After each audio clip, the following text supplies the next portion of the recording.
boa noite a todos, né? Eu queria agradecer primeiro o convite ao Fernando. Então, é muito legal falar para pessoas, né, principalmente do Instituto, de uma instituição como a UFRJ, super renomada, né, que já está fazendo 100 anos agora esse ano. Então, muito obrigada, Fernando. E quando o Fernando me perguntou, né, um tema que eu gostaria de falar, eu acho que assim, é muito como as pessoas, né, que vão ouvir essa aula agora são pessoas de diferentes níveis atuais de conhecimento, tem pessoas que estão na graduação, tem professores, né, tem médicos. Eu achei interessante a gente falar sobre algo que todo mundo pudesse acompanhar, né? Então, basicamente, vamos falar um pouquinho sobre prevenção primária e secundária das doenças cardiovasculares, se existe dose mínima de exercício, tá? Qualquer dúvida que vocês tiverem, como o Fernando falou, anotem. Espero que eu não esteja falando muito rápido, às vezes eu começo, então se eu estiver falando muito rápido, podem me parar um pouquinho, tá bom? Pode ficar tranquila que eu falo. Pode me falar. Então, uma das primeiras coisas que eu gostaria de falar é a gente pegar alguns conceitos que a gente usa muito na medicina do exercício e do esporte e diferenciar eles um pouquinho, tá? Então, a gente acaba usando como sinônimo, muitas vezes, o conceito de atividade física, de exercício físico e de esporte, e que eles não são iguais. Então, vamos começar falando um pouco sobre esses conceitos, né? Então, atividade física é um conceito mais abrangente. Então, basicamente, é qualquer movimento corporal que é produzido pela contração dos músculos esqueléticos e que resulta no aumento substancial das necessidades calóricas do organismo, tá? Em relação ao repouso. Então, qualquer movimento corporal que eu faça. O exercício físico, ele é um subtipo de atividade física, é um tipo de atividade física, né? Qual é a diferença? Ele é uma atividade física feita de forma estruturada, planejada. Então, eu tenho o objetivo, por exemplo, de melhorar o meu desempenho, o objetivo, por exemplo, de melhorar a minha saúde, tá? E o esporte é uma coisa ainda mais definida. Então, é uma forma de atividade física, eu pratico essa atividade física, mas de uma forma metódica, seguindo determinadas regras, e meu principal objetivo é um objetivo competitivo, né? Eu quero ganhar, tá? E por que isso é tão importante, né? O esporte, principalmente, a gente acaba muitas vezes ligando ele à saúde. Então, a gente acha que todo mundo que faz esporte é uma pessoa saudável, né? E não só é saudável, como é uma pessoa que pratica atividade física de alta intensidade. Mas não necessariamente isso é verdade, né? Então, por exemplo, esporte e saúde, é sempre assim? Se a gente for olhar, por exemplo, o lutador de sumô, não é exatamente o conceito de saúde que a gente tem, né? Então, a composição corporal não é exatamente essa que a gente gostaria quando a gente está buscando saúde.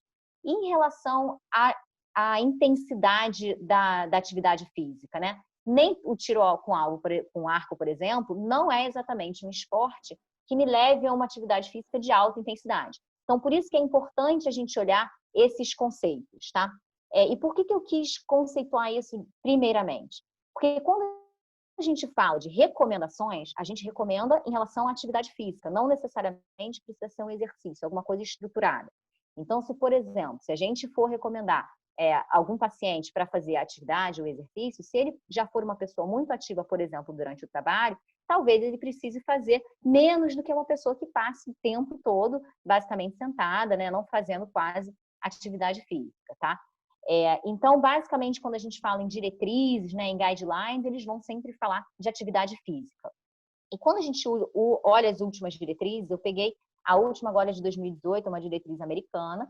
A gente tem uma brasileira, inclusive, que foi atualizada agora em 2019, mas que ela foca muito nas doenças cardiovasculares, em como prescrever e como liberar as pessoas que têm doenças cardiovasculares. Mas elas todas têm, basicamente, esse conceito. Então, o que é recomendado de atividade física para a população geral, tá? E aí, a população geral, eu estou pegando os adultos, né, entre 19 e 64 anos. As crianças e idosos têm algumas particularidades, tá? Mas, em geral, a gente recomenda que as pessoas façam ao menos 150 minutos de atividade física de média intensidade por semana, ou 75 minutos de atividade física de alta intensidade por semana, podendo se combinar isso e chegar ao meio termo, digamos assim, tá? Até, na verdade, cada vez mais, inclusive, está se recomendando que faça de 150 a 300, né, de atividade de média intensidade, e 75 a 150 de atividade de alta intensidade, tá? Mas quando a gente fala também de intensidade, eu acho importante a gente saber o que a gente considera baixa, média e alta intensidade. Então, eu trouxe aqui só também um conceito rápido, que é o conceito de MET, que é o equivalente metabólico. Basicamente, a maioria dos estudos, quando falam sobre atividade baixa, média e alta, eles estão falando em relação ao número de METs exigido por aquele tipo de atividade física. Então, o MET, que é um equivalente metabólico, nada mais é do que o consumo de oxigênio que eu tenho em repouso, que é aproximadamente 3,5 mililitros por quilo por minuto, tá? Isso, obviamente, aproximadamente, claro que isso depende, isso é variável de pessoa para pessoa, mas a gente conceitualmente estabeleceu-se que um MET equivale a 3,5 ml por quilo por minuto. E uma atividade de baixa intensidade seria aquela atividade que atingisse 2 a 2,9 MET. De média intensidade, 3 a 5,9 e de alta intensidade, maior ou igual a 6 MET. Obviamente, isso é diferente entre as pessoas. De novo, às vezes, talvez uma intensidade, por exemplo, média de 3 a 5,9 metros, seja média para uma pessoa, mas seja alta, por exemplo, para um idoso. E talvez até para um indivíduo jovem seja de baixíssima intensidade. Então, isso é extremamente variável entre os indivíduos.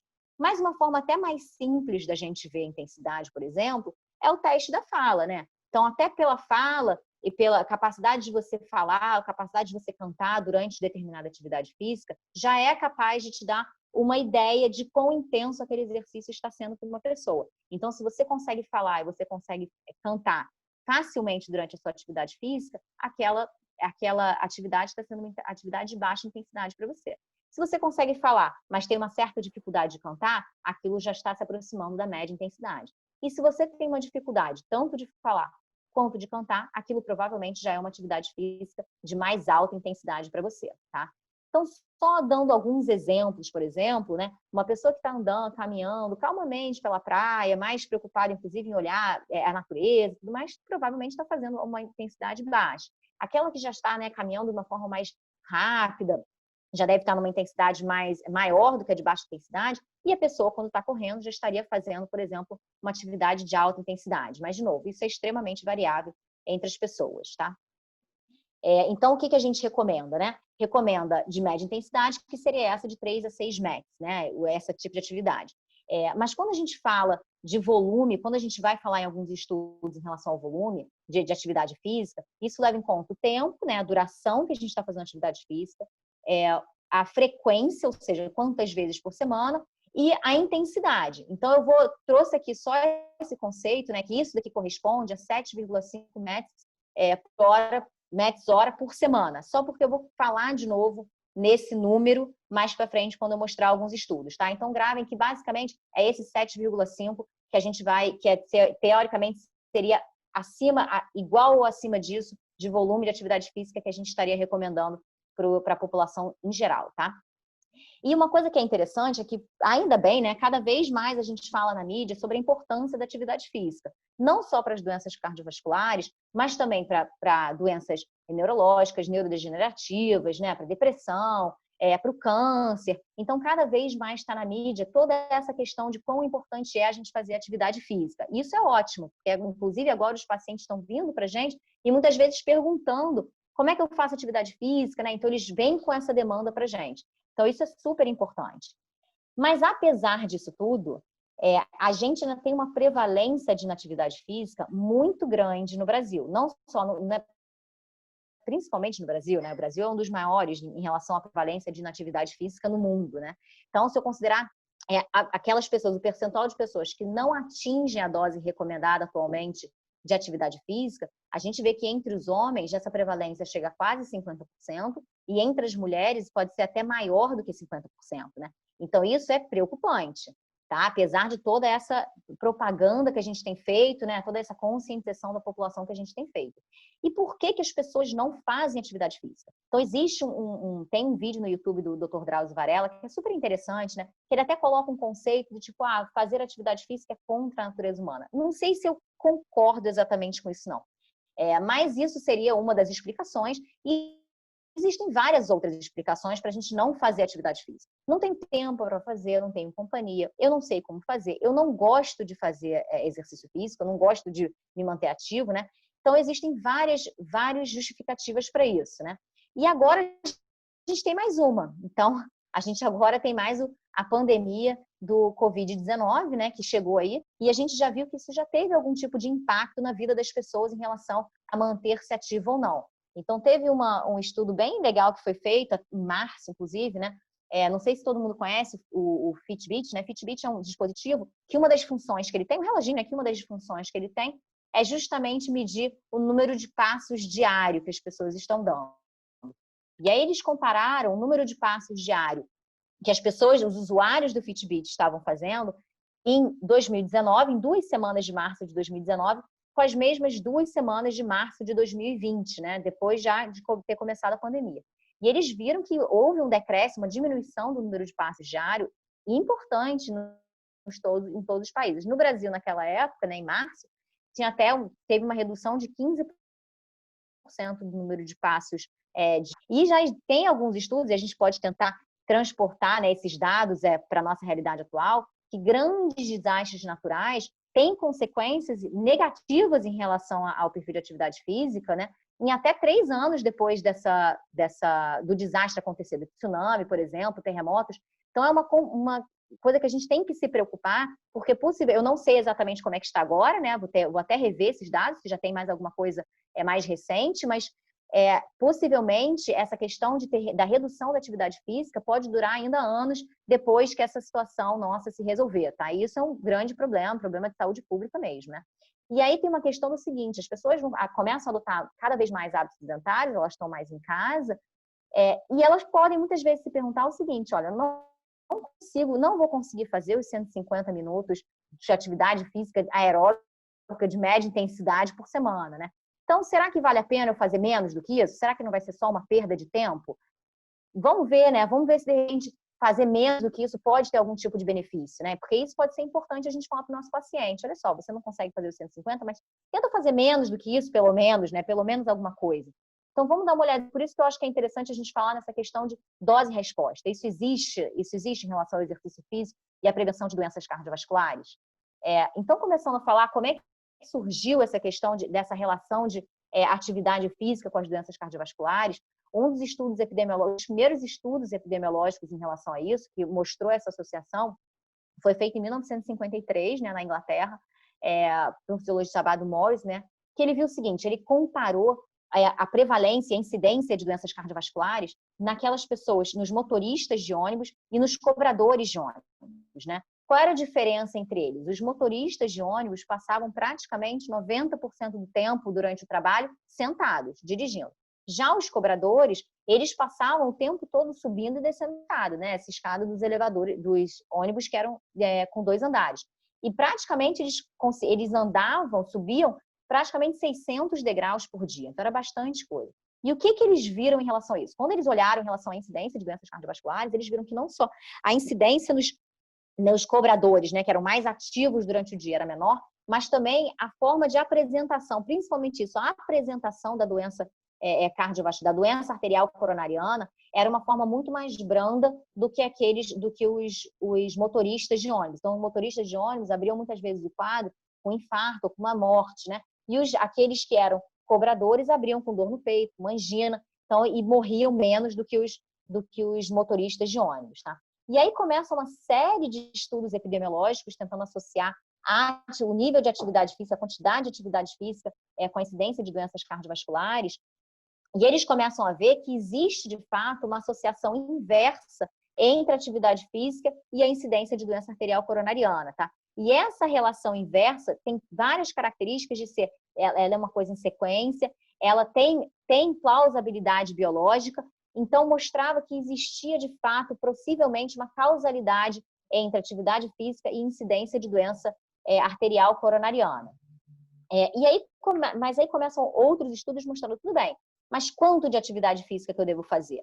E aí é uma coisa bastante interessante que no início, como é que a gente media essa questão de atividade física? Achava-se que para a atividade física ter algum tipo de benefício, ela tinha que melhorar a aptidão física aeróbica. E a forma como a gente mede a aptidão física aeróbica é através do consumo de oxigênio. Então, o que se pensava?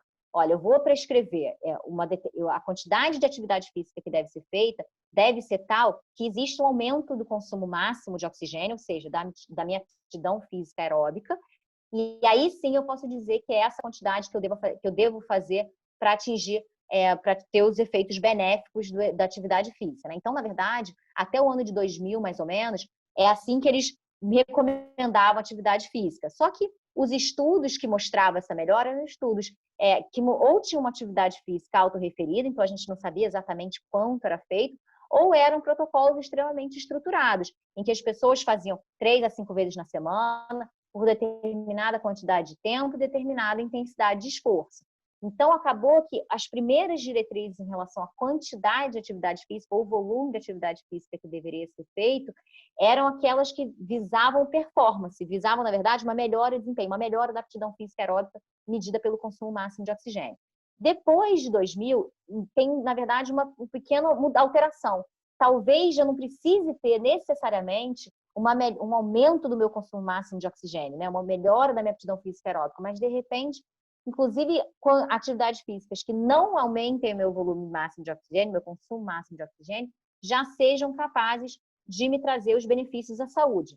E aí, buscando-se esse tipo essa informação, começam a surgir vários estudos que mostram que existe, de fato, uma redução de risco relativo em relação não só à doença cardiovascular, à incidência, aos eventos cardiovasculares, mas também de morte, mesmo em quantidades menores do que aquelas que estavam sendo prescritas ou recomendadas para as pessoas fazerem, né? E aí, esse estudo aqui mais para baixo, né, que eu acabei sublinhando, que mostra, olha, existe uma certa evidência de que talvez níveis menores, quantidades menores de atividade física do que as recomendadas, possam ter benefício para a saúde e possam ser, então, recomendadas, não necessariamente aquele volume que a gente tem feito, que já era próximo a 150 minutos de média intensidade por semana, tá? E aí começam estudos a saindo, buscando esse tipo de informação. Será que quantidades menores de atividade física podem ser capazes de de trazer benefícios para a saúde? E esse estudo que foi realizado aqui em Taiwan, ele já começa a trazer uma informação bastante interessante. Então, ele tem um número muito grande de indivíduos, isso falando para a prevenção primária, né, para indivíduos sem doença cardiovascular ainda estabelecida. Então, ele pega um número muito grande de indivíduos, né, mais de 400 mil indivíduos, com mais de 20 anos, e divide os indivíduos em relação ao volume de atividade física que essas pessoas fazem por semana. Então, foi aquele númerozinho que eu coloquei, né? Então, eles consideram pessoas inativas que têm menos de 3,75 MET-horas semanais, que fazem baixa quantidade de atividade física, baixo volume de atividade física, entre 3,75 e 7,49, né? Médio, com volume médio de atividade física de 7,5, maior que 7,5, então, na verdade, 7,5 é aquele númerozinho mágico que eu falei, que aparece em vários estudos, né? Que seria o que a gente recomenda atualmente. Alto, mais do que 16,5, e muito alto aqueles que fazem volume de atividade física aí, excepcional, né? Mais do que 25,5 MET-horas semanais. Mas é importante a gente olhar esse 7,5. E o que eles mostram em relação a isso, né? Que indivíduos que são inativos ou que fazem, em relação aos indivíduos que não fazem nenhum tipo de atividade física, não fazem fazem um baixíssimo volume, digamos assim, de atividade física por semana, aquelas pessoas que fazem uma baixa quantidade de atividade física semanal, mesmo que ainda abaixo do que é recomendado, né? Ou seja, 15 minutos por dia ou apenas 90 minutos por semana, ou seja, bem abaixo do que é recomendado, já tem uma redução de risco relativo em relação àqueles indivíduos que fazem uma quantidade muito, muito pequena, tá? Então, talvez você não precise de 150 minutos necessariamente para ter algum tipo de benefício em relação àquelas pessoas que praticamente não fazem qualquer tipo de atividade física por semana. Isso em relação à mortalidade, tá? Por todas as causas. E se eu olhar por doenças cardiovasculares, né? Por incidência de doenças cardiovasculares, a mesma coisa, né? Então, eu tenho uma redução de risco de 19% em relação àquelas pessoas que não fazem qualquer tipo de atividade física, né? Logo, então, nesse início aqui, essa queda inicial é bastante expressiva, tá? Depois, né, posteriormente, saem vários outros estudos em relação a isso. Eu trouxe um que saiu agora em 2019, né, ano passado, que eles basicamente fazem a mesma coisa. Eu quero ver qual é a associação em relação ao tempo de atividade física que as pessoas fazem e o risco de morte por todas as causas ou até causas específicas, né? Doenças cardiovasculares, por câncer, por exemplo. E, de novo, eles começam a colocar aqui vários níveis de atividade física, de volumes de atividades físicas semanais, tá? E aí a gente vê que os 150 minutos por semana, que seria recomendado aqui no meio que eu assinalei, mesmo aquelas pessoas que fazem menos do que isso, se a gente comparar com as pessoas que não fazem absolutamente nada, elas já têm uma redução expressiva do risco de morte por doença cardiovascular, e não só por doença cardiovascular, mas também morte por todas as causas. E aí eu achei interessante trazer aqui também um outro conceito que a gente ouve falar muito, né? E aquela questão dos 10 mil passos por dia, né? Porque cada vez a gente ouve mais isso. Olha, a gente tem que fazer 10 mil passos por dia para ter os benefícios do exercício da atividade física. Da onde que vem essa história dos 10 mil passos? Na verdade, isso parece que foi uma grande jogada de marketing, né? Então, em 1965, o primeiro pedômetro foi lançado, e aí eles dão o nome desse pedômetro de Mampokay, que literalmente ele se transmite em 10 mil passos, tá? E o que é interessante, eu botei essa figurinha aqui nesse canto superior esquerdo aqui, que parece, o 10 mil passos, se você colocar no tradutor e colocar para traduzir em japonês, ele parece uma pessoa, né? Parece uma pessoazinha correndo, digamos assim. Então, parece que essa questão dos 10 mil passos foi, de fato, uma jogada de marketing. Mas vamos ver como é que isso se relaciona quando a gente olha para imortalidade, né? Será que talvez exista alguma coisa científica atrás disso, de fato? E aí, em 2019, sai um estudo no JAMA que ele olha mulheres, né? Mulheres mais idosas também, mas eu acho que tinha em torno de 70, acima de 70 anos, e eles olham o seguinte, olha, na verdade, esses 10 mil, muito antes da pessoa fazer 10 mil passos por dia, ela já começa a ter benefícios em relação à mortalidade, tá? Então, mortalidade por todas as causas. Então, se a gente olhar as pessoas que dão menos de 2 mil passos por dia e comparar com pessoas que dão entre 2 mil e 3 mil passos, as pessoas com 3 mil passos já começam a ter algum tipo de benefício, tá? O que é cinza e o que é amarelo é basicamente o amarelo que está ajustado para algumas variáveis, tá? E o cinzinha não estaria ajustado, estaria apenas por idade, desculpa. E o 2 já por idade, por outros fatores de risco cardiovasculares. E aí a gente vai vendo que, claro que existe um incremento. Quanto mais passos por dia a pessoa dá, maior esse tipo de benefício, né? Então, há uma redução cada vez maior do risco relativo em relação à morte por todas as causas. Mas mesmo muito antes de você completar os 10 mil passos por dia, você já tem benefícios em relação à mortalidade. E o que seria mais ou menos esses 150 minutos por semana, que é o que a gente recomenda nas diretrizes em relação ao número de passos? Tem estudos saindo cada vez mais sobre isso, mas parece que esses 150 minutos corresponderia a 17 mil passos por semana, o que é bem menos do que aqueles 10 mil passos por dia, né? Se você multiplicar 10 mil passos por dia por 7, você está fazendo um número muito superior ao que de fato é recomendado, inclusive nas diretrizes nacionais e internacionais, tá? Então, cuidado um pouco com essa questão do 10 passos por dia. Se você consegue fazer, ótimo, maravilha, mas se não, não fique achando que você não está tendo qualquer tipo de benefício, tá? Mas isso em relação à prevenção primária, né? E em relação à prevenção secundária, que é o que a gente vê quando os pacientes já têm doença cardiovascular estabelecida. Isso daqui é uma foto da clínica, né? Da Clínica de Medicina do Exercício, da Clinimex, no momento pré-pandemia, né? Agora não é exatamente esse cenário que a gente tem visto, né? Mas o que a gente sabe em relação ao exercício físico, atividade física em pacientes com doenças já cardiovasculares? A gente sabe que nesses pacientes, as pessoas que praticam atividade física, né, fazem programa de exercício físico, elas diminuem o risco de reinfarto, ou seja, os novos eventos cardiovasculares, diminuem mortalidade cardiovascular e diminuem também mortalidade por todas as causas. Então, isso a gente já está bastante estabelecido. E por que as pessoas têm esse tipo de benefício quando fazem atividade física? Então, a gente sabe que a realização de atividade física de forma regular, ela tem vários tipos de benefícios. Então, ela diminui, por exemplo, a demanda por miocárdica de oxigênio, diminui o risco de isquemia miocárdica, diminui o tônus simpático, diminui o nível de inflamação, diminui a adesão plaquetária, aumenta a circulação coronariana, aumenta a atividade parasimpática, melhora a função endotelial, tem uma ação também em relação ao efeito antioxidante.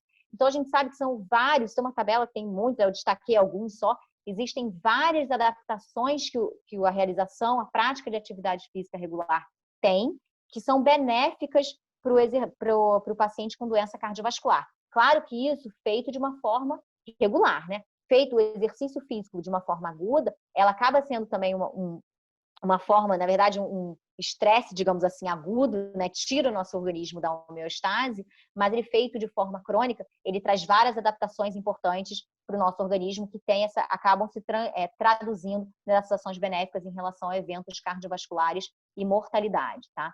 E aí, de novo, né? Como é que é em relação a essa dose e resposta? Então, começa a sair outros estudos que mostram também que o paciente, quando sai, só pelo fato dele sair da inatividade, mesmo se ele começar a fazer atividade física que seja de baixa intensidade, ele já tem um benefício em relação a eventos cardiovasculares e morte também, tá? E aí começa, né? Aí tem vários estudos, então, por exemplo, esse daqui mostra que em relação a pessoas que não fazem qualquer tipo de atividade, botando elas como referência, tanto em relação à mortalidade por todas as causas, aqui à esquerda, e mortalidade por doenças cardiovasculares, a gente vê que mesmo aquela pessoa que faça apenas 1 a 3 vezes atividade física por semana, por menos de 30 minutos, mesmo sendo de baixa intensidade, a gente já vê uma redução do risco relativo em relação à morte por todas as causas e por doenças cardiovasculares, tá? E, por exemplo, um grande estudo que é o Heart Failure Action, né? Que ele olha como em pacientes que têm insuficiência cardíaca, uma fração de ejeção reduzida, né? Uma disfunção grave uma disfunção grave, eles colocam que fizeram um estudo randomizado, né, com mais de 2.000 pacientes, e eles mostram de novo, né, aquele 7,5 aqui no gráfico embaixo, no eixo X, tá o MET hora por semana. Então, teoricamente, o que a gente recomenda é 7,5 MET hora por semana, pelo menos, mas a gente vê que muito antes disso, esses pacientes já têm benefício. Possivelmente, esses pacientes nem conseguem chegar ainda aos 7,5 MET hora por semana, né? Então, na verdade, mesmo você prescrevendo menos do que isso, já é o suficiente para a pessoa ter uma redução de risco em relação à mortalidade cardiovascular e hospitalização por insuficiência cardíaca. E se a gente for olhar, quando a gente faz volumes maiores, será que você começa, na verdade, a voltar para aquele risco de 1, né, e que não valeria a pena fazer um volume maior até do que essa dose pequena de atividade física dessas pessoas? Isso é uma controvérsia enorme, eu nem trouxe isso aqui, né, porque isso aqui é extremamente controverso, principalmente em pacientes com doenças cardiovasculares, né? Então, não se sabe ainda exatamente se existe uma dose máxima de exercício, especialmente para esse tipo de paciente, tá? Então, qual é o resumo dessa questão de quanto de atividade física deveria ser feito, quanto que a gente deve recomendar, digamos assim, e se menos do que o que a gente recomenda atualmente de 150 minutos de média intensidade, não vale a pena, né? Vamos ver como é que isso se traduz, então, e o resumo disso, né? Então, não existe um limiar mínimo, né? Um limite mínimo, digamos assim, de benefício para atividade física. Então, na verdade, o que a gente vê é que a principal alteração em termos de morte, de benefício, está justamente naquelas pessoas que saem de uma condição que não praticam qualquer tipo de atividade física para uma condição que praticam pouquíssima. Então, essa é onde a gente tem a maior queda em relação ao risco de morte. Depois, claro, que a gente quanto mais atividade física, quanto maior o volume de atividade física que a gente faça, a gente vai começando a ter cada vez mais benefício. Mas não existe ainda uma quantidade máxima também que a gente deva recomendar, tá? O que a gente sabe é que esses 150 a 300 minutos de atividade física de média intensidade por semana é quando as pessoas têm pelo menos muitos benefícios, digamos assim, né, em relação a vários tipos de doenças cardiovasculares, em relação a câncer, em relação à demência, mas não existe um limite mínimo a partir do qual você vai ter esse tipo de benefício, tá? Então, o que a gente fala é, alguma coisa é boa, mas é melhor, mas alguma coisa também já é boa, tá? Então, mesmo que você faça muito pouco. Mas uma coisa que eu queria trazer, que eu acho que essa é uma coisa que é interessante, será que a dose de exercício físico, a dose de atividade física, deve ser a mesma para todas as pessoas? Então, quando a gente recomenda os 150, a gente faz uma coisa bem geral. Mas será que isso é o importante para todo mundo? Não sei, né? Na verdade, o que a gente sabe é a atividade física é bem diferente de aptidão física também, né? Então, a aptidão física é a capacidade que uma pessoa tem de realizar suas atividades rotineiras. Então, de sair na rua, de carregar um móvel, de caminhar, enfim. Isso é aptidão física. A atividade física é uma coisa diferente. E a gente sabe que o que a gente normalmente relaciona é a aptidão física, muitas vezes com desfecho, e outros estão falando sobre atividade física. Mas será que aquelas pessoas, por exemplo, que têm uma aptidão física muito baixa, Será que elas não precisam, de repente, de uma quantidade maior de atividade física para ter uma diminuição do risco de morte? E aquelas pessoas, talvez, que já têm uma aptidão física muito alta, será que talvez essas não precisam de um volume menor de atividade física para ter benefícios? A gente não sabe, tá? Então, o que eu queria... E tem uma outra parte, que é uma parte genética muito importante. Então, a gente sabe que para a pessoa ter adaptação crônica, né, adaptações ao exercício físico, a gente precisa de algumas características, né, de alguns princípios relacionados à atividade física que está sendo prescrita, está sendo feita.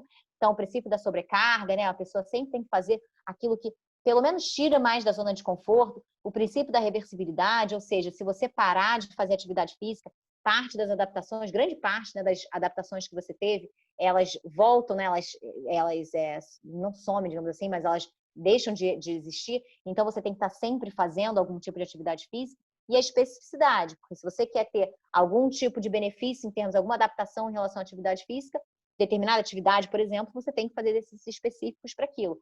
Mas além desses princípios que são importantes para a gente ter as adaptações crônicas ao exercício ou à atividade física, existe um componente genético muito grande, né? Então, parece que a genética, não só para a sua aptidão física inicial, né, o quão apto você já é, mas também para a resposta ao exercício físico, a resposta à atividade física que você faça. Então, existem pessoas que fazem muito exercício, mas elas não conseguem ter um aumento tão expressivo da aptidão física delas. Existem outras que, com volumes muito baixinhos, elas já têm uma resposta muito boa, tá?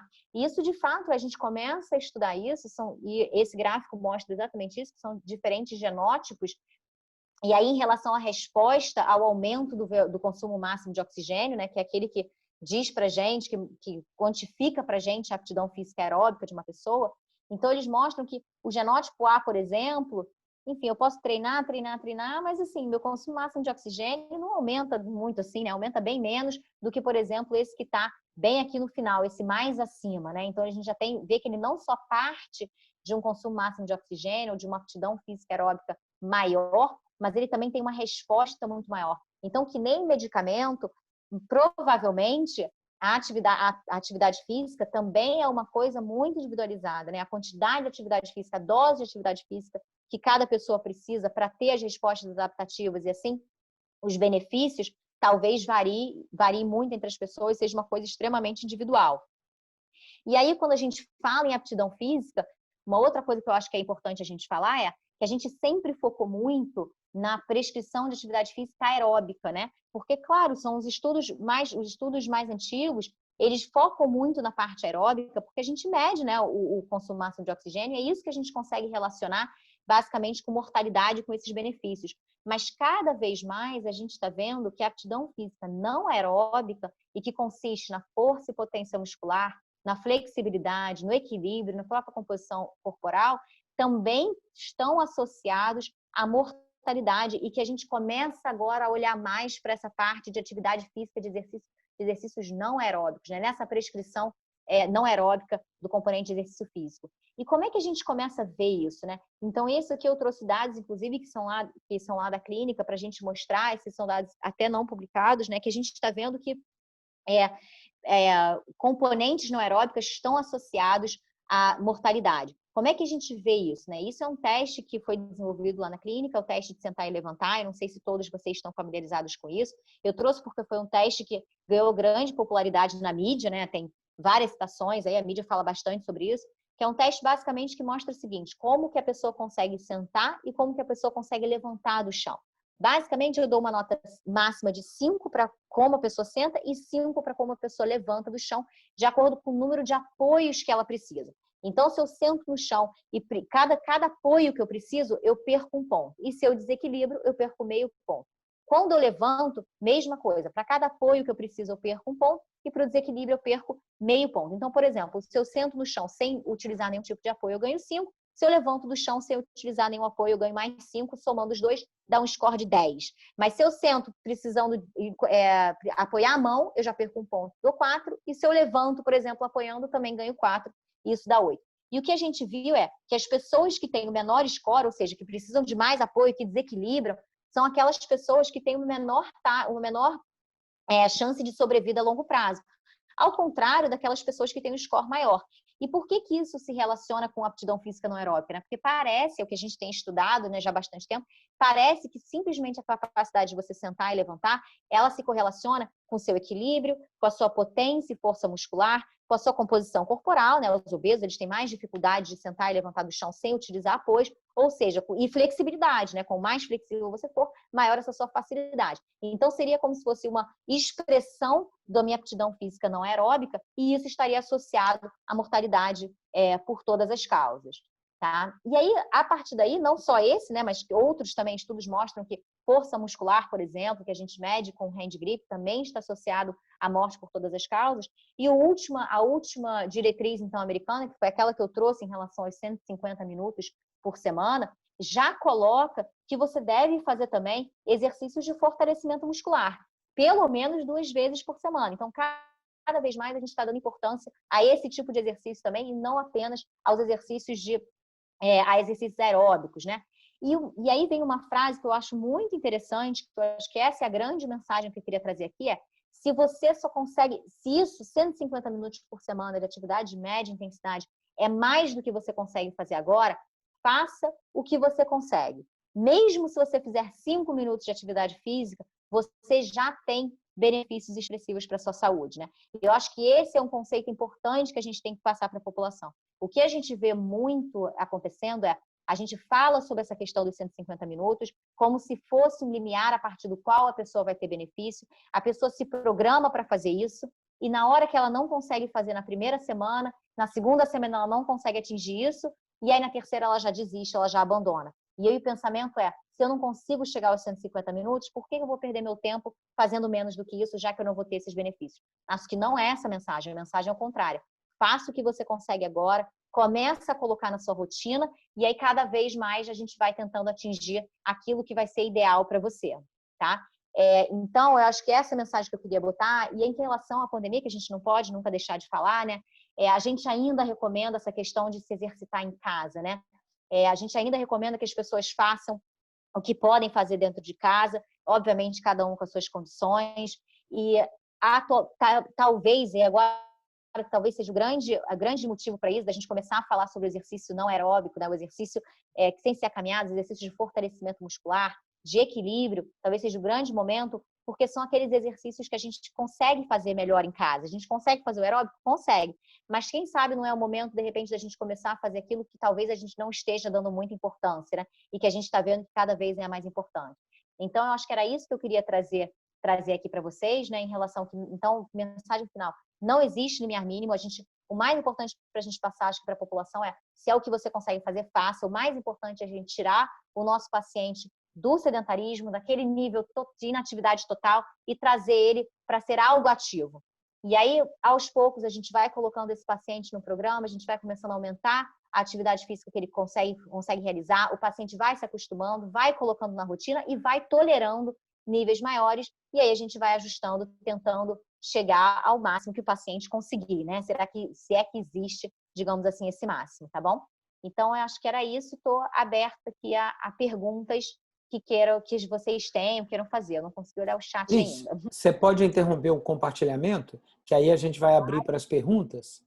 Tem Deixa eu ver algumas como é. perguntas que estão no chat, que eu vou passando para você, e depois a gente vai, como somos, não é tantas, não são tantas pessoas assim, acho que vai dar para a gente bater um papo legal e esclarecer todas as dúvidas que apareceram.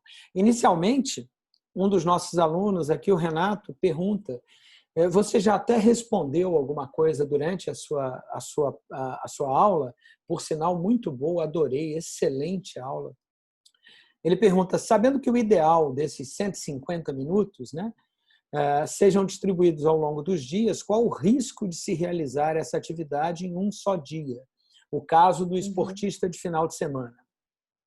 Isso, pois é. Na verdade, isso é uma das grandes perguntas, né? E a gente não recomenda. A gente recomenda pelo menos 3 vezes, esse seria o mais recomendado. Porque o grande problema é que é o seguinte, quando você faz o exercício físico, a sessão aguda de exercício físico, ela teoricamente te traz um risco agudo maior do que você ficar parado, né? Por exemplo, você tira o seu organismo da homeostase. Então, tanto por aumento de temperatura corporal, tanto por um desequilíbrio ácido básico. Então, o seu organismo tem que ser capaz de responder àquele estresse agudo, digamos assim, né? Ele é como se fosse um gatilho.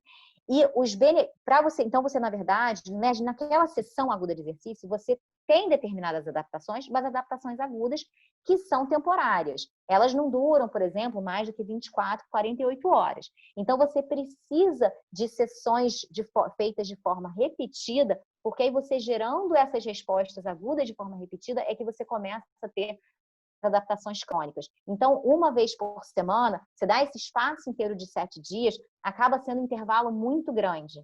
Tá? Então, por isso que a gente prescreve, a gente fala para fazer pelo menos 3 vezes, para você não dar um espaço tão grande entre uma sessão e outra sessão, que é aí que você começaria, de fato, a ter essas adaptações crônicas e os benefícios do exercício físico. Tá? Perfeito, né? Além do alto risco de lesão do sistema músculo-esquelético, né?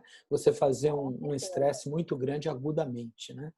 A segunda pergunta da Raquel, também aluna nossa, como funciona a adaptação para a realização de exercícios físicos em paciente com angina típica? Uhum. Então, isso é uma coisa bem interessante, né? Isso vai depender, inclusive, de se o seu paciente ele vai estar num ambiente supervisionado ou não, tá? O que a gente sabe? O grande problema são os exercícios de alta intensidade, tá? Falando em geral. Os exercícios de baixa e média intensidade, eles trazem um risco, que é o risco agudo do exercício, né? Sobre isso que a gente está falando, muito menor do que os exercícios de alta intensidade. Então, o problema seria isso. Isso tudo vai depender, basicamente, do limiar da pessoa, né? Do limiar isquêmico da pessoa. Quando que ela começa a fazer a isquemia? Exatamente. Então, o ideal, em momentos que você não tem supervisão médica, o ideal é que você faça abaixo desse limiar isquêmico, tá? Em ambientes supervisionados, aí você consegue, aí vai depender muito do serviço. A gente, por exemplo, trabalha assim no limiar isquêmico, a gente trabalha. Então, o paciente está supervisionado, ele tem um médico do lado, a gente consegue botar o eletrocardiograma, a gente está vendo quais são as respostas do nosso paciente, tanto em relação à pressão arterial, quanto eletrocardiográficas, quanto em relação também à própria queixa do nosso paciente. Então, isso vai depender muito de qual é o limiar isquêmico dessa pessoa, e isso é variável, tá? E se ela está num ambiente supervisionado ou não. Mas, no geral, se o paciente não está em ambiente supervisionado, com certeza abaixo do limiar isquêmico, tá? Lógico, Isso vão ser exercícios de baixa e média intensidade. Sobre isso, Cris, tem um trabalho muito interessante que eu queria comentar. Há muitos anos atrás foi feito um trabalho na Alemanha com 100 pacientes com lesão grave no terço proximal da artéria descendente anterior. Para quem não é cardiologista, né, a artéria descendente anterior é a principal artéria, em geral, do coração, porque ela irriga toda a parede anterior e o septo interventricular. Então, é uma artéria muito nobre, né, em termos de coronária. E esses pacientes, eles tinham que, para entrar no estudo, eles tinham que ter uma lesão, uma obstrução de no mínimo 70%. E aí eles randomizaram esses pacientes para 2 grupos. No primeiro grupo, eles submetiam a uma angioplastia com implante de stent. Na época não existia ainda muitos stents farmacológicos, então ainda eram stents mais convencionais. E no outro grupo, esses pacientes faziam exercícios físicos controlados.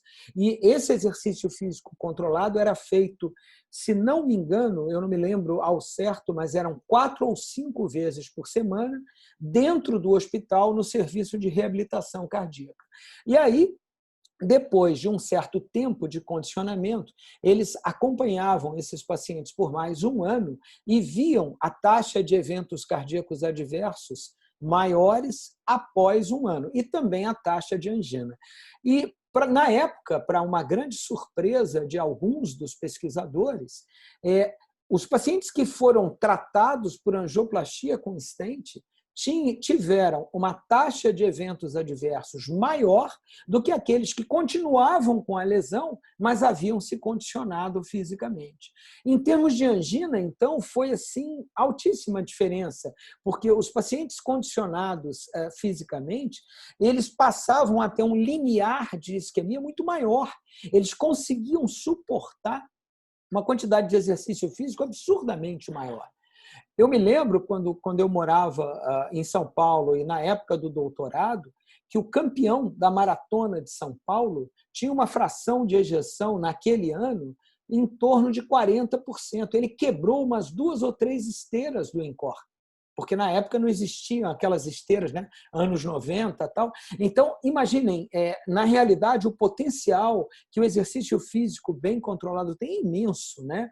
Então, Raquel, é lógico, você não vai recomendar para o paciente com angina sair correndo na rua, fazer um exercício não controlado, mas ele podendo fazer o exercício supervisionado, e principalmente se ele for supervisionado por aqueles profissionais que entendem disso, ele pode ir a coisas muito intensas e não necessariamente ele precisaria ser tratado. Não é mesmo, Cris?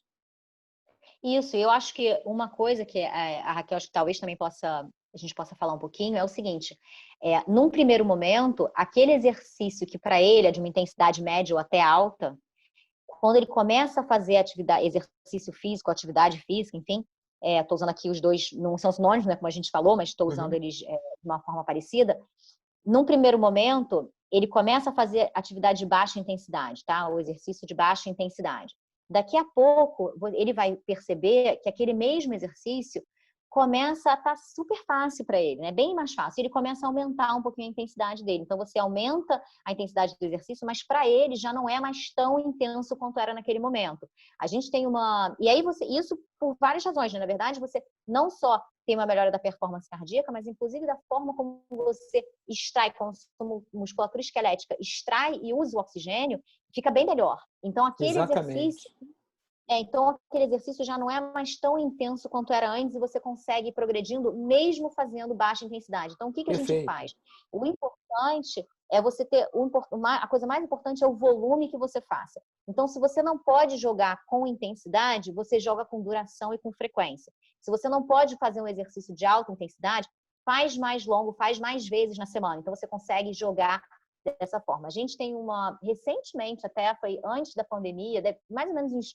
Olha, não foram 6 meses antes da pandemia, não. A gente recebeu um paciente que ele não conseguia subir escada, tá? Esse paciente não foi nem para cateterismo. Ele chegou no consultório do médico dele, do cardiologista, ele subia 2 lances de escada, dor no peito. E aí, claro, né, não começou assim, mas ele começou com cada vez mais dor no peito, foi no cardiologista, ele começou a tratar com medicação, mas mesmo com medicação ele continuava tendo dor no peito, subindo escada. Aí o cardiologista falou, olha, não quero que você faça nenhum tipo de exercício, tá? Vai à clínica para você começar a fazer uma coisa supervisionada. Gente, não é mentira isso. Claro que ele foi um excelente respondedor, não são todas as pessoas que respondem dessa forma. Mas 3 meses depois, esse paciente estava correndo com a gente, tá? Entrou a pandemia, então ele já estava correndo, ele fazia exercícios de mais alta intensidade com a gente, ele inclusive relatava de vez em quando, olha, tá começando o meu desconforto, a gente começava a olhar, né, mais olha, vamos ver se vai aumentar, a gente trabalhava ali bem no limite dele. Entrou a pandemia, o que a gente fez? Ele não está mais supervisionado. Primeira medida que a gente fez, olha, eu não quero que você sinta dor em casa. Então, a gente já teve um ganho muito grande, mas você, sem a supervisão médica do lado, você vai diminuir agora a intensidade do seu esforço. Eu só quero que você mantenha o que você ganhou até agora. Porque na hora que isso passar, você volta e a gente começa a trabalhar de mais alta intensidade na clínica. E mesmo assim, ele continuou com média intensidade, diminuiu a intensidade, mas ele aumentou até o volume. É o mais ele sensato. Conseguiu fazer mais vezes e conseguiu manter de forma legal o nível dele de aptidão física. Tá? O Jackson pergunta aqui, Cris, você até comentou isso durante a sua aula. Ótima essa abordagem do que o que importa é começar a fazer atividades físicas e evitar criar metas inalcançáveis. Mas tenho dúvidas sobre que tipo de exercício seriam os mais adequados. Se existem estudos sobre prevenção primária e secundária por tipo de exercício e, por fim, necessariamente tem que ter uma dose de exercício aeróbico. Por exemplo, temos bons resultados com yoga, pilates, tai chi e outros, mas não são necessariamente aeróbicos. Você já até falou um pouquinho sobre isso, né? Que na realidade agora está se recomendando fazer os 2 tipos de exercício. Você quer falar alguma coisa a mais? Não. A única coisa que eu queria falar é o seguinte, quando a gente fala em exercício aeróbico, né, a gente fala aqueles que usam grandes grupamentos musculares e por um período que você comece a ter a predominância da via metabólica aeróbica, digamos assim, né? Então, se você faz um exercício físico com menos de 3 minutos, mais ou menos, dificilmente a sua forma predominante, a via metabólica predominante momento para te oferecer o ATP, a energia, é aeróbica. Quando você passa de 3 minutos, é que você começa a ter esse tipo de predominância. E é isso em qualquer exercício com grandes grupamentos. Então, por exemplo, uma coisa são grandes grupamentos de membros inferiores, digamos assim, corrida, caminhada e tal. Mas você pode fazer, por exemplo, de membros superiores. Se você começar a fazer, por exemplo, um ciclo de braço que a gente tenha, né? Que já usa grandes grupamentos por mais de 3 minutos. 3 minutos é um número, tá? Isso é variável entre as pessoas, mas é basicamente isso. Por mais de 3 minutos, você já está fazendo o exercício aeróbico também, tá? Então, isso é uma coisa em relação ao aeróbico. Existem várias formas de exercício aeróbico, né? Uma musculação pode ser aeróbica também, dependendo da forma que você fizer. Com certeza. Dependendo da forma que você fizer, com exatamente. Certeza. Agora, a grande questão, o que a gente tem visto muito isso na prática, é que isso pode, inclusive, variar em relação à idade da pessoa. Vou dar um outro exemplo. A gente tem um paciente que tem 102 anos de idade.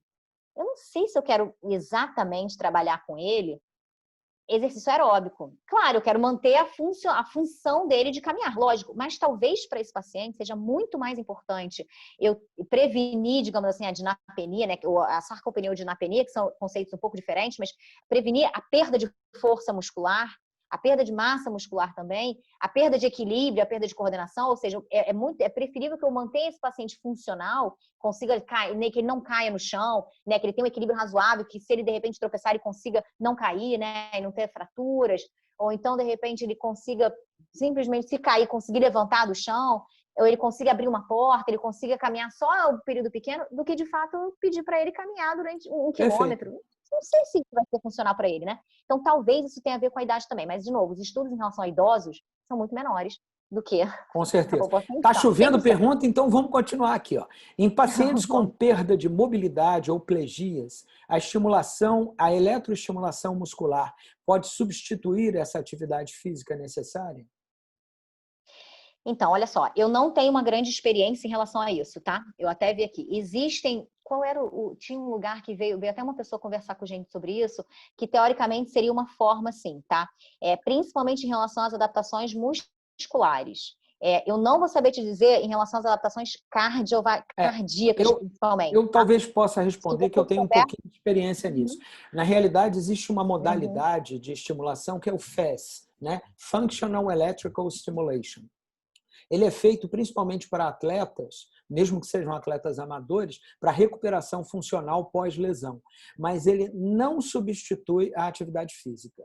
Por quê? O que os especialistas dizem? Que durante a recuperação, você dá o estímulo elétrico para estimular a musculatura a agir, mas você pede para o atleta ou para o paciente para fazer também um grau de esforço. E à medida que ele vai melhorando, se recondicionando aquele músculo, você vai tirando o estímulo elétrico e deixando cada vez mais ele fazer o esforço.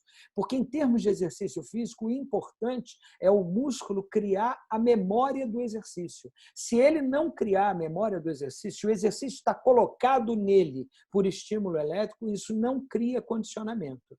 Tá bom, Estela? Ou seja, você ajuda um pouco na recuperação, mas você não condiciona o indivíduo só com isso. Na recuperação do AVC, muitas vezes a gente tem que fazer mesmo esse estímulo, a gente às vezes até faz com utilização de agulhas, né? Como você sabe, para atuar em pontos motores e melhorar a recuperação desse músculo. Você atua no córtex motor primário, fazendo uma neuromodulação que a gente chama de bottom-up, né? De baixo para cima. Da mesma forma que você pode fazer com estimulação transcraniana a modulação top-down. Mas isso não é a mesma coisa que você fazer o exercício físico. Logo que você melhorar um pouquinho, você tem que se exercitar. Por isso a gente sempre manda esses pacientes para fisioterapia, para educadores físicos, né? Para que ele volte, né, a se exercitar. Eu vou disponibilizar... Fala, Cris. Posso comentar só uma coisinha sobre isso, que também tem uma coisa legal, que é o seguinte, quando você começa a fazer algum tipo de treinamento, tá? E principalmente treinamento de força, o ganho que você tem inicial não é nem ganho de massa muscular, por exemplo, né? É o seu treinamento neural, digamos assim, é a coordenação. Então, é como Exatamente. se você aprendesse aquele movimento, você fizesse com que o movimento fosse mais sincronizado, e esse é o maior ganho que você tem inicial, né? Então, acho que também joga um pouco com isso, que aí você precisa fazer de fato a atividade para aprender aquele tipo de movimento e não só ser estimulado, né? Pessoal, eu vou disponibilizar essa aula, ela está sendo gravada, inclusive a discussão. A gente vai colocar eu vou dar o link para vocês poderem baixar a aula. Então, não se preocupem, queria registrar aqui a presença da minha grande amiga, a professora Celise, da pediatria da UERJ, a Ellen também da minha turma, reumatologia, e outros, o meu grande amigo Marcos, professor de técnica operatória e cirúrgica da UFRJ. Todos vocês podem ficar tranquilos que eu vou disponibilizar o link para essa aula para que vocês depois possam assistir, enviar para amigos, compartilhar, enfim. Eu também estou achando a aula e a discussão sensacional. E o Marcos fez uma pergunta aqui, Cris. Ele gostaria de uma resposta para uma questão inversa. O risco de atividade física ininterrupta, todo dia, há real perdas de benefícios? O que se sabe para esportista vale para o meu paciente? Qual o valor do dia de descanso? Excelente pergunta, né, Cris? Uhum. É ótima. E a gente não sabe. Mas o que eu diria é o seguinte, em relação ao exercício aeróbico, teoricamente você pode fazer todos os dias, tá? Eu vou falar um pouco do força muscular rapidinho e depois eu vou voltar para esse aeróbico. Mas o treinamento de força muscular, ele tem sim um período de descanso que a gente pede de pelo menos 24 a 48 horas, que seria o período para fazer o mesmo grupamento muscular, tá? Você pode até fazer musculação, por exemplo, de membros inferiores no dia, para um grupamento, e no membros superiores no dia seguinte, sem problemas. Mas para o mesmo grupamento muscular, o ideal é que você não faça com um intervalo de pelo menos 24 horas, para ter síntese proteica, para ter aquela forte toda de adaptação que você precisa desse tempo. O aeróbico vai depender, na verdade, da intensidade que você esteja fazendo, inclusive para você. Mas assim, você pode, teoricamente, fazer todos os dias. Qual que é o problema? Se aquilo vai estar começando a te trazer alguma coisa em relação ao overtraining, que a gente fala, né?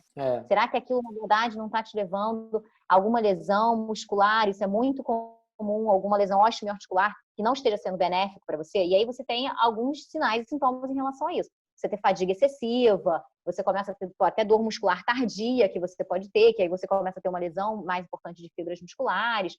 Então, isso vai depender. Mas, teoricamente, se você quiser fazer exercício físico aeróbico todos os dias, se você estiver se sentindo bem, não tiver com aqueles sinais de overtraining, a princípio, sem grandes problemas, tá? A gente sempre recomenda um dia de descanso, mas isso é extremamente individualizado. Tem gente que faz todo dia, não tem sinal de overtraining, tudo bem.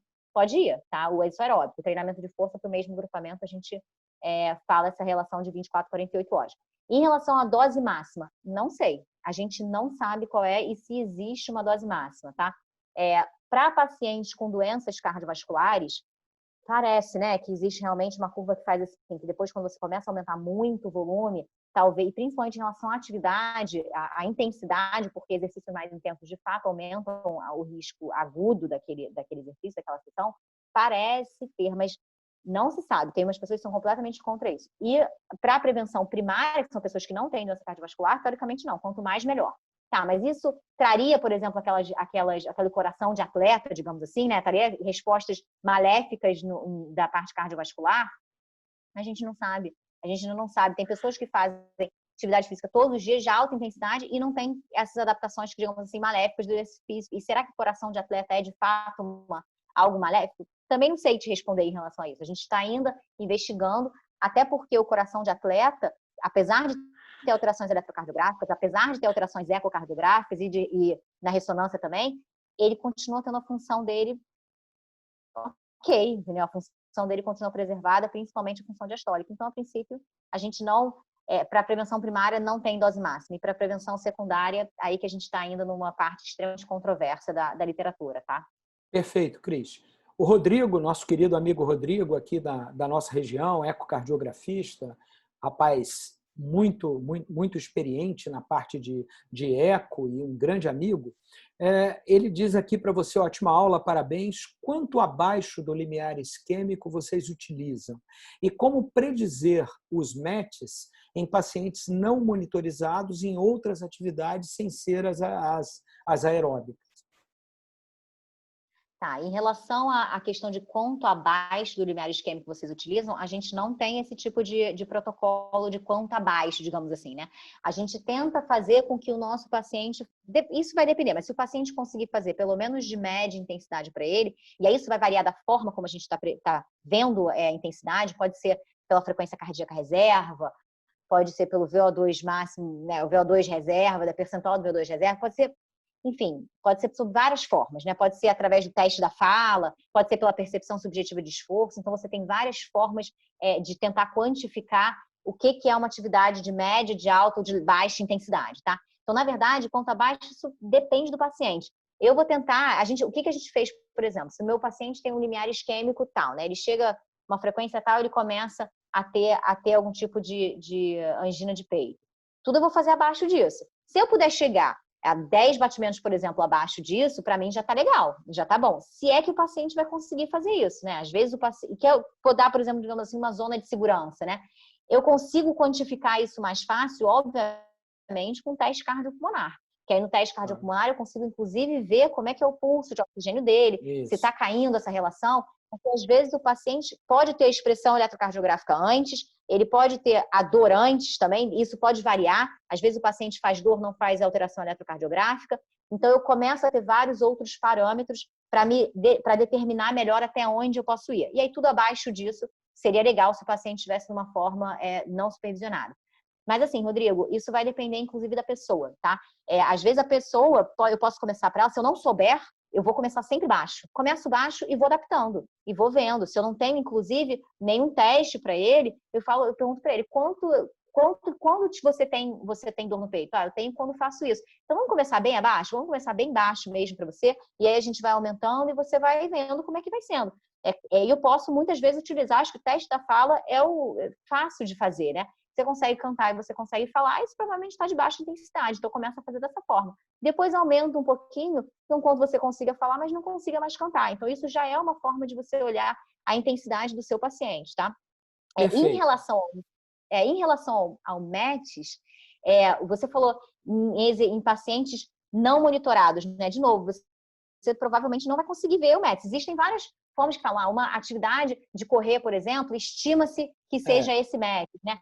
Atividade tal, estima-se que seja isso. Tem várias tabelas que você consegue achar até fácil na internet, mas o METs vai variar para cada tipo de pessoa. Vai variar para cada tipo, se a pessoa é idosa, se a pessoa é nova. Então, isso, inclusive, varia, porque quanto que aquela atividade, né, quão intensa aquela atividade para aquela pessoa, para aumentar o consumo de oxigênio em relação ao repouso dela. A gente sabe que, inclusive, o repouso não é igual para todo mundo, né, o consumo de oxigênio em repouso.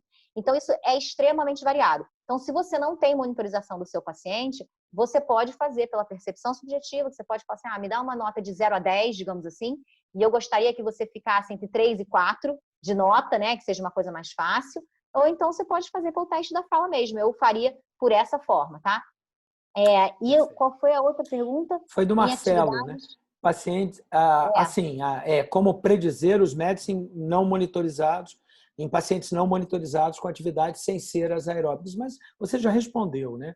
E o Marcelo faz uma pergunta aqui. Em pacientes diagnosticados com varicocele, o exercício físico poderia piorar a condição ou não há correlação, seja esse exercício aeróbico ou apenas do tipo musculação? Se você aumentar, né, principalmente diminuir o retorno venoso pélvico ali da região pélvica, sim, mas aí você pode fazer outros tipos de exercício. Então, você tem que adaptar o exercício ao seu tipo de paciente, né? Que é a mesma coisa, por exemplo, de pacientes que têm alguma outra condição de hernia inguinal, né? Algumas coisas em relação, de fato, alguns exercícios você tem que adaptar e talvez você não possa fazer. Tá? Mas outros você pode fazer, e talvez não aumentem aquela pressão intrapélvica dele principalmente, tá? Então, você tem que adaptar, tá? Você também pode fazer algumas outras coisas, para não fazer exercícios isométricos que aumentem mais a pressão arterial, você pode fazer, ou você vai ter que jogar com o seu paciente. Então, o aeróbico, dependendo, por exemplo, se você fizer um aeróbico de membros superiores, não vai ter qualquer tipo de problema, tá? Os aeróbicos, em geral, não vão ter problema. Mas os exercícios resistidos, principalmente, né, os de musculação, esses podem te trazer algum tipo de problema maior, tá? Mas isso, enfim, isso são várias condições, basicamente vai jogar do que você aumenta em relação à pressão a pressão local, tá? Principalmente em relação ao seu retorno venoso ali do local. Perfeito, perfeito. Alguém tem mais alguma pergunta, alguma questão? Né? É lógico que o exercício físico, né, como a Vera colocou aqui para a gente, e é verdade isso, né? Ele dá assim, uma sensação, aumenta muito a sua autoestima, né? Você fica muito, você se sente melhor, o seu corpo responde melhor, enfim, você tem uma disposição maior, né, para fazer quase tudo. Agora, nem todas as pessoas efetivamente gostam de se exercitar, né? Tem gente que acha o exercício uma coisa muito chata, muito ruim, não gosta de se sentir mais cansado, enfim, são limitações, né? E a gente vive isso, né? Vivencia isso no dia a dia de consultório e de ambulatório. A gente, às vezes, tem uma grande dificuldade em estabelecer uma rotina de exercício para os nossos pacientes. Você tem alguma dica em relação a isso? Como que a gente deve começar? Como que deve fazer? Até mesmo para as próprias pessoas, né? Não apenas os pacientes, mas as pessoas que querem se iniciar nesse tipo de programa de exercício. A primeira coisa que eu acho é essa questão do limite, né? Do limiar, digamos assim. É você enfatizar, você tentar colocar na rotina da pessoa algo que ela consiga fazer, tá? Por aquilo que a gente já conversou, né? Por muitas vezes, senão a pessoa de fato se frustra e para de fazer, tá? Outra coisa é, claro, tentar tornar aquilo a coisa mais agradável possível para ela. Então, se ela puder... Agora, na pandemia, é difícil eu falar isso, né? Se ela puder fazer com alguém, conversar com alguém, é mais difícil. Mas tentar achar alguma coisa que ela goste de fazer. Por exemplo, dança, né? Dança é um tipo de exercício. Então, se a pessoa gosta de fazer dança, maravilha, sabe? Então, tentar achar alguma coisa que vai trazer também algum tipo de prazer para ela. E a outra coisa que eu acho importante, as pessoas têm uma ideia de que tem que ter dor, né? Aquela expressão no pain, no gain, No né? gain, Isso né?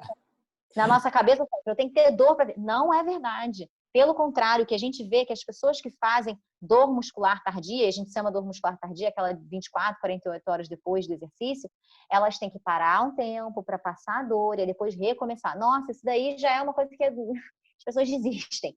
Então, você não precisa ter dor. Inclusive, a gente na clínica começa devagar e fala assim, eu não quero que você tenha dor. Eu quero que você sempre aumente, vai na sua percepção, vamos aumentando, até para a pessoa ganhar, inclusive, segurança, porque tem pessoas que têm medo de fazer exercício.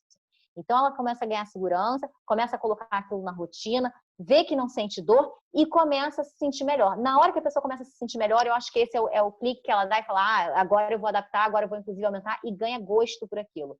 Então, eu acho que isso é o mais importante, tá? Não ter dor, ir conforme a rotina, né? E conforme ela consegue, ela tentar ter o máximo de prazer possível.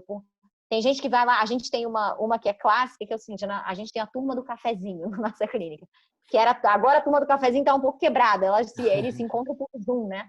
Mas era a turma do cafezinho que ia lá de 9 às 11 da manhã, sempre.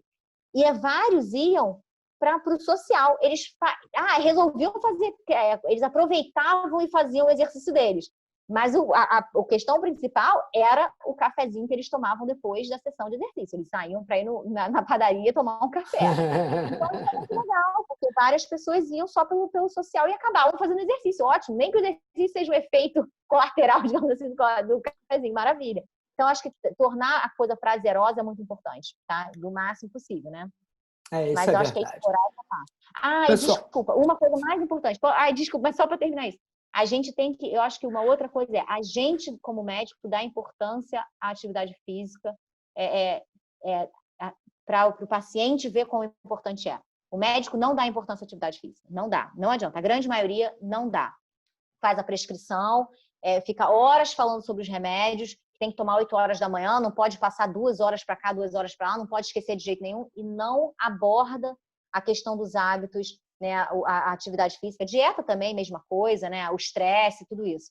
Então, acho que a gente tinha que ser o contrário, tinha que começar falando dos hábitos. Quão ativo você é, quão ativo você não é, quais são as dificuldades que você tem, e depois de passar essa questão de mudança de hábitos é que tinha que vir a parte do tratamento farmacológico. Eu acho que tinha que ser o inverso.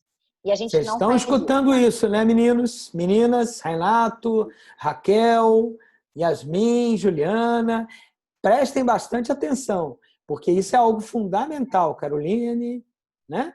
Porque isso é uma coisa que realmente a gente não aprende, né? A gente aprende muito a falar, né, Liz, a gente aprende muito a falar de medicação, de tratamento, e a gente relega a segundo plano todos os aspectos tão importantes que estão em torno, que seria o exercício físico, os hábitos de vida, né?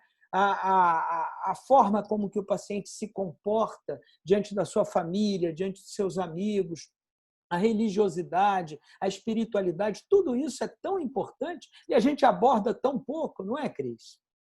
Exatamente, exatamente. Então, acho que isso é o mais importante, é o paciente entender que ser ativo é o tratamento, é parte do tratamento. Não é assim, eu só estou sendo tratado quando eu estou recebendo remédio ou quando eu vou para uma angioplastia, ou quando eu vou para uma cirurgia. Não. O fato de você começar a gente prescrever atividade física, a gente prescrever alteração, uma dieta adequada, olhar como é que a pessoa está vivendo, isso é o tratamento dele. Aliás, é o principal pilar, na minha opinião, né? Tem Exatamente. um artigo recente que fala sobre você acessar a aptidão física da pessoa, tem que ser, um sinal vital, começa a ser um sinal vital, tão importante quanto você vê a pressão arterial, tão importante quanto você vê a glicemia, tão importante quanto, enfim, você vê a frequência cardíaca, peso, é você acessar quão ativo é a pessoa, quão apto fisicamente é a pessoa. Então, e é tão perfeita a sua colocação, Cristina, que eu tenho até uma historinha aqui para encerrar. Eu tenho um paciente, já tem hoje uns 70 e poucos anos, ele é meu paciente já há uns 10 anos. Eu fiz um cateterismo dele e nesse cateterismo ele tinha uma lesão do tronco da coronária esquerda, que é a lesão mais grave que a gente tem em termos de coronária, sem dúvida nenhuma, indicação cirúrgica. Hoje em dia se faz aí uma vez ou outra angioplastia com colocação de estente farmacológico, mas médico nenhum arriscaria, em sã consciência, numa lesão grave, levar um paciente desse sem indicar um tratamento intervencionista. Pois bem, eu fiz o cateterismo, ele tinha dor no peito, um paciente com angina típica, eu indiquei cirurgia. Ele tinha outras lesões, não era apenas a lesão de tronco. Ele pediu para ir no meu consultório, foi lá, se sentou, depois do cateterismo, e falou assim, olha, doutor, eu não quero operar, eu prefiro morrer. Então, o senhor aceita continuar me tratando? Aí eu pensei, puxa, é uma responsabilidade grande, né? Aí eu falei assim, olha, eu aceito, desde que, primeiro, o senhor tome todos os medicamentos que eu estou passando rigorosamente dentro do horário disciplinado. Segundo, eu quero que o senhor perca pelo menos 10 quilos, para começar. Eu vou lhe encaminhar a uma nutricionista, uma pessoa competente, boa, ele foi e tal. Em terceiro lugar, eu gostaria que o senhor se exercitasse de uma forma controlada, mas um exercício físico bem leve, caminhada, só que eu quero que o senhor faça isso regularmente. E eu quero que o senhor esteja consciente que o seu caso é um caso cirúrgico. O senhor vai estar assumindo essa responsabilidade. Não, doutor, perfeitamente. 3 meses depois ele voltou. Já tinha perdido 7 quilos, estava sem dor, caminhando todos os dias. 2 anos depois, esse paciente já tinha perdido uns 12 quilos ao longo do tempo. Ele veio acompanhando a cada 6 meses comigo, estava inteiramente sem dor. Se passaram mais de 5 anos, esse paciente sumiu durante quase 1 ano, aí ele voltou há 1 ano atrás, já estava com um pouquinho de dor. Quando eu o encarei, eu vi que ele tinha ganhado 7 quilos, ele tinha parado de caminhar, ele estava tomando as medicações, mas ele tinha relegado a segundo plano os bons hábitos que ele adquiriu. Eu falei para ele, ou você vai operar ou eu vou parar de lhe tratar, porque do jeito que está, ele falou, não, doutor, eu sei que eu errei, mas eu vou voltar. Novamente, se disciplinou e novamente ficou bem. Eu estou citando esse exemplo não para dizer, pega uma lesão de tronco e trata clinicamente, não é isso. Mas é para mostrar a importância dessa terapia que é tão frequentemente relegada a segundo plano, que é o exercício físico. E a gente está falando aqui em termos de coração, porque nós somos cardiologistas, mas isso é importante para tudo. É importante na fibromialgia, é importante nas dores osteomusculares, enfim, é importante na endocrinologia, para absolutamente tudo. Então, assim, eu acho que você está coberta de razão. Eu sou um ardoroso defensor do exercício clínico, do exercício físico. Eu falo sempre com o Cláudio, né? Cláudio, a gente tem que botar fogo nesse pessoal aqui para sair caminhando, correndo, nadando, pedalando, porque, afinal de contas, é uma terapia gratuita, basicamente, né? Você pode fazer na rua, você pode fazer em casa mesmo, e traz tantos benefícios, não é mesmo, Cris? Exatamente, gente, sem dúvidas. Não é, eu sou suspeita, né? Porque eu sou uma apaixonada por essa área.